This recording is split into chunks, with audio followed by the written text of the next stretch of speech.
Старом свете наступила резкая похолодание. Лена Ботанина е руска државјанка која во Брисел живее со нејзиниот сопруг од Австрија. Таа нему му покажува видеоснимки од руската национална телевизија. You want to laugh about it, but then again, Сакате да се смеете на тоа, но малку е тажно бидејќи луѓето се доведени во заблуда. Кога стана јасно дека војната во Украина ќе продолжи зимата, многумина беа загрижени околу тоа како жителите на Западна Европа ќе имаат топли простори бидејќи регионот зависи од рускиот извоз на природен газ. Но според Европската Унија тие делумно ја намали употребата на газ на околу 20% минатата зима. Помогна и временските услови.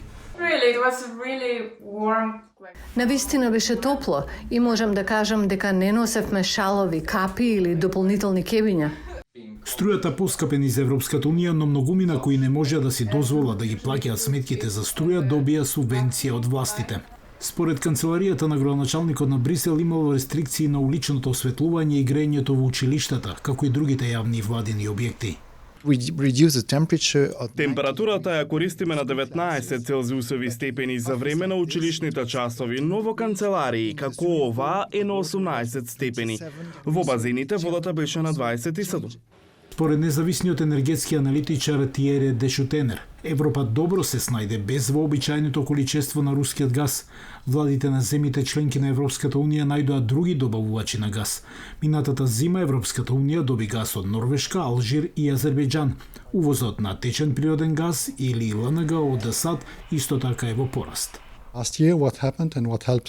Минатата година тоа што се случи што многу и помогна на Европа беше намалената кинеска побарувачка за LNG. Кинеската побарувачка требаше да се пополни со американски газ, а тој американски газ потоа веројатно беше испратен во Европа.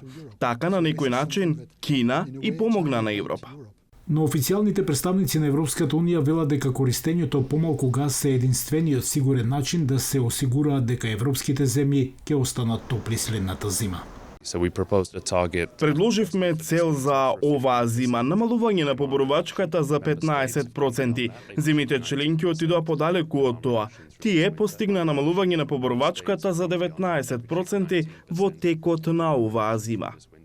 Експертите се надеваат дека производството на ЛНГ ќе расте во светот во следните неколку години, стабилизирајќи ги цените на енергијата и увозот во Европа. Европската Унија исто така работи на алтернативна енергија, со план да добијат повеќе од 40% струја од обновливи извори на енергија до 2030 година.